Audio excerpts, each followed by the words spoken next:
Hello, I am Margarita Acosta. I am the Dean of the College of Arts and Sciences in Miriam College. I regularly teach at the Department of Communication and taught several classes of multimedia in the Filipino family for the Family Studies program a while back. It is March 29, 2020. We have been on enhanced community quarantine since March 17 because of the increasing number of cases of COVID-19. My husband and I are the designated household representatives to go out for the barest essentials. I serve my family. My husband does so for his parents, who are octogenarians and live a few doors from us. My husband is enjoying being indoors, understandable for a self-confessed introvert. He's a pilot who's been jet-setting for 33 years, and this is his much-needed break. My daughter, who is not necessarily a newbie at work, is employed at a nearby university. She is used to working on the computer the whole day, so this is just a change of physical surroundings for her. My son is a senior resident in radiology in one of the oldest hospitals in the Philippines and continues to be on duty. These are indeed unique times. For those like me who have been working full-time, finding ourselves at home akin to an extended leave from work is a blessing. We see more of our family members. We're able to get to know the different corners of our homes again. We enjoy the garden and able to read a book more leisurely now. Work has been moved within the comforts of our homes. Now more than ever, modern technology has made this possible. Without the marvels of the internet, group collaboration would be impossible. Deadlines for submission will not be met. It is also through technology that we're able to connect with family and friends, get live updates about the pandemic, and for the first time for me, tune into online mass and group prayers. However, I face an emotional challenge during this extended leave because my son is part of those who battle the invisible enemy. He is a frontliner. His days are dedicated in serving patients, and when he gets home, he imposes on himself to be on room quarantine from us. Such is the life of a health worker nowadays. A break from the battle in the front line is spent in solitude to protect his loved ones. In solidarity with health workers, a big red ribbon is on our front door. As the days passed by, work from home presented its challenges. These include multitasking while being online, realizing that holding an online class is not that easy for a faculty who is used to face-to-face teaching, and that students are equally overwhelmed. These in the face of planning the menu for the family, making sure provisions are not running dry, and keeping check on my health and well-being. Can we find a balance from working at home and family life in this time of enhanced community quarantine? What works for us are the following. First, establish a daily routine. We afford each other a quiet understanding and respect for that. Waking up a little later in the morning than usual is a luxury in itself, and we enjoy that. We gather around the dining table at lunch and dinner for hearty meals. My husband still shaves every day. He even gave himself a haircut. My daughter dresses up in her cute office attire for online meetings, and I do the same. Second, encourage each other to be creative with your time and experiment with what else you can learn while at home. My day begins with a morning walk around the village. I've taken the joy of snapping photos of the skies, trees, flowers, and even dead leaves now. I share these photos with my family, and we talk about the beauty that we miss in the daily grind of work. Then, I stick with my work from home hours for administrative work and take care of my class in gender and communication. I even learned how to convert my PowerPoint lecture into an iMovie, complete with narration. Online learning and real-time collaboration apps are a click away, and so far, I'm able to navigate this on my own without major assistance from my millennial children. I start winding the day at 5 p.m., following online classes in ballet, hula, and Zumba. Next in line is to learn Rumba and Cha-Cha. Third, anchor yourself in prayer and trust that all will be well. My nights are reserved for prayers for my family, especially for my son and everyone at the front line. I pray for discipline, patience, and strength. Indeed, this COVID-19 pandemic is wreaking havoc on us. We can do our share by staying at home and following the ways to keep healthy, but equally important is the mental and spiritual well-being we need to keep. It is also a time for me to unplug from social media platforms, which I have found to be overwhelming. I've learned to be selective with news, updates, and well-meaning tips and ways to cope. Family relationships will be tested, but can also flourish in these times. We may have questioned our own faith, but at the end, God is our stronghold. Positive things will also come out of this. We now see less crime, less pollution, people helping each other. The Bayanihan spirit of the Filipinos are alive and well again. I see this as a well-deserved time with my family.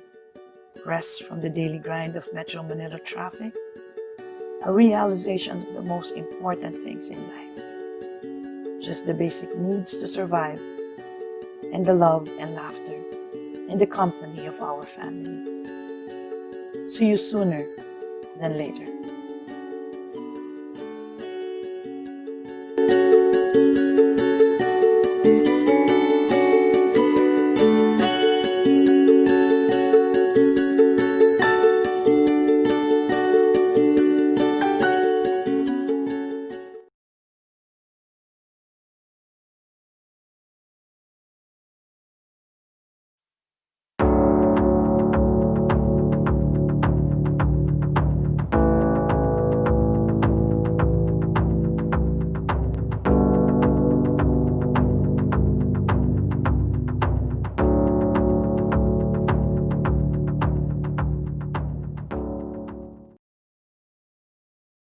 Hello everyone, I'm Gail Galang and I am the coordinator of the Family Studies program. I also teach under the Department of Psychology and I am the Associate Director of the Center for Peace Education, which is one of the advocacy centers at Miriam College. I am also a mother of 4 and their ages are 23, 20, 13, and 10. And just like many of you, we are all at home because of this pandemic. And being at home brings a lot of challenges with it. And especially if you're like me, who's now entering week 2 of this lockdown, you probably think in your head that you're about to have a breakdown. So how do we convert this breakdown into a breakthrough? Well, for me, this might help. First would be to articulate your feelings, be able to express them and externalize them, because somehow if you're able to give a label to it, then you have some understanding and the level of confusion inside you diminishes a bit. And after being able to express it or putting a name into your feelings, you might want to look into the reasons why you're feeling this way and examine also the distorted ways of thinking that is attached to it. And finally, it would be helpful also to look into your resources so that you are able to function, because at this point your family needs you to function and to function well. So to articulate your feelings, maybe you can acknowledge that you are, or I am feeling anxious, I feel vulnerable, fearful, and depressed. I feel vulnerable because whenever I hear the news and the number of positive cases each day added to it, I feel that I may also get sick. And if that happens, what's going to become of my family, etc., etc. As a mother, I also feel anxious because I'm home and I'm also working from home. And when you're here, you're doing your chores and you realize that what you have prepared for is not enough, and you get anxious because you're running out of food. And how will you be able to get through the coming weeks? And that can also make you feel very anxious when you're running out of drinking water, or maybe your LPG gas is, you don't know until when it's going to function, and when you're down to the last tray of eggs, and it can be very crazy. I also feel very fearful because if medical practitioners or people we know have caught the virus, then you also think that it could happen to you or to people that you love. And that makes me very fearful for myself and for my family. And when you have all these mixed feelings, it's easy to be depressed, and it's easy to just feel completely paralyzed. So after being able to identify all these things, you might want to look into distorted ways of thinking. One distorted way of thinking is to jump into conclusions, just like this is going to happen to me, and if this happens to me, then you predict the future, a future that's not even happening yet. I think you just have to be happy with the moment, to be mindful of the moment that we're all in, that we're all happy and healthy. Another distorted way of thinking would be having so many shoulds, like we should do this, or I should have done this, with a very limited capacity right now to move. Maybe we have to minimize the shoulds and just be practical with the things that we can do at this point. And after realizing all those distorted ways of thinking, it's best to look into the resources that we have.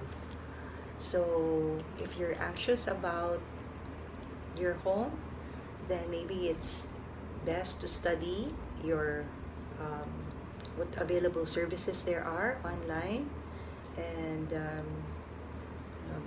be able to put a handle into the things that you could still control. If you feel vulnerable, then it's the best time to take care of yourself, not to add too much things to do in your list, and to eat well, eat your vegetables, eat your fruits, drink a lot of water, get that sunlight, drink your vitamins, and tell people at home to do the same, because if you are well, they are well, then there's little to be worried about,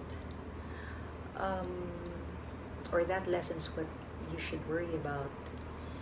And third, if you feel very depressed, then it might help to just really filter the information that comes to you. If it would help that you minimize your social media, your Viber, your Facebook, then do so. And finally, if you feel very fearful, then it's best really to anchor yourself on our Supreme Being, and that's God, and to pray, and to, if you're a Catholic, go to Mass, to pray the Rosary, gather the family, think loving thoughts, think how you could help others. Just really breathe in and breathe out, and trust, even if it's very hard to do. Remember that people need for you to function well. So I hope that helps, and when this is all over, I hope to see all of you again at Miriam College. Please be well.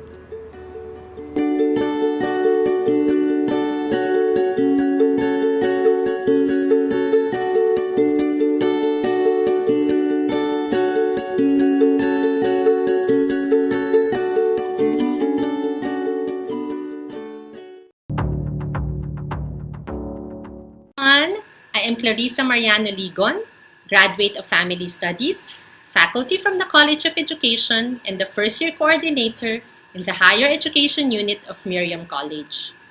With the extension of the enhanced community quarantine until April 30, we are left with no choice but to continue adjusting during these trying times.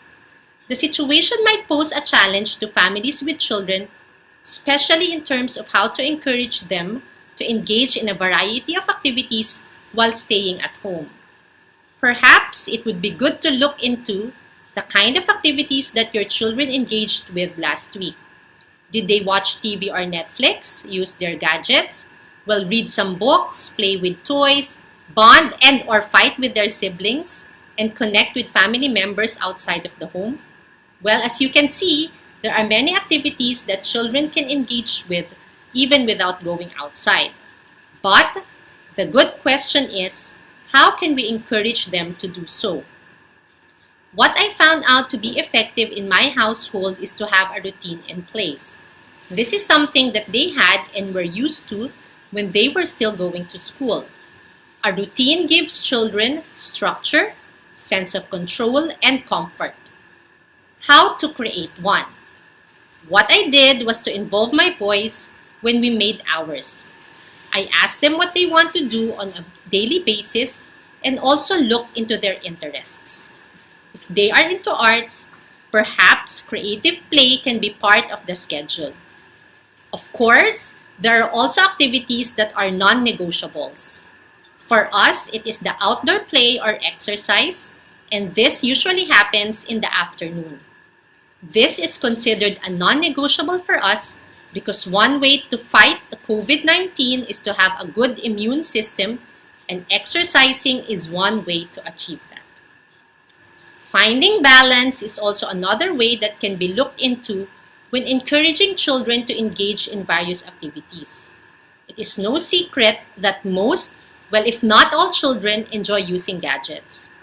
To lessen the use of this, talk to them about the negative effects of too much gadget use, and you may also apply the simple 1:1 rule. For example, for every one activity that uses technology, an offline activity should be done too. Take note, parents, that you should also follow this rule as well. Be a role model.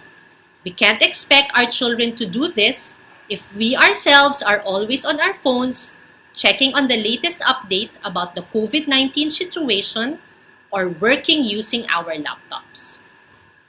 You might also hear from your children, if you haven't heard them say this, that they are bored.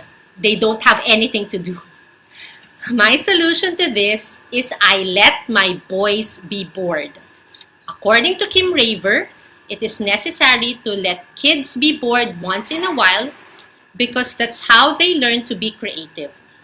You'll be surprised on how they can occupy themselves with a simple card box, scissors, tape, and some coloring materials.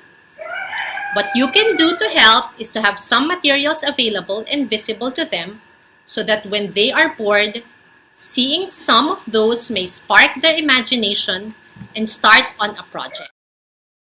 A balance between individual and family activities can also something that can be considered, especially if you are working from home. Individual activities can give you time to attend to your work. These activities should require very minimal supervision. In our case, family activities are usually done before bedtime.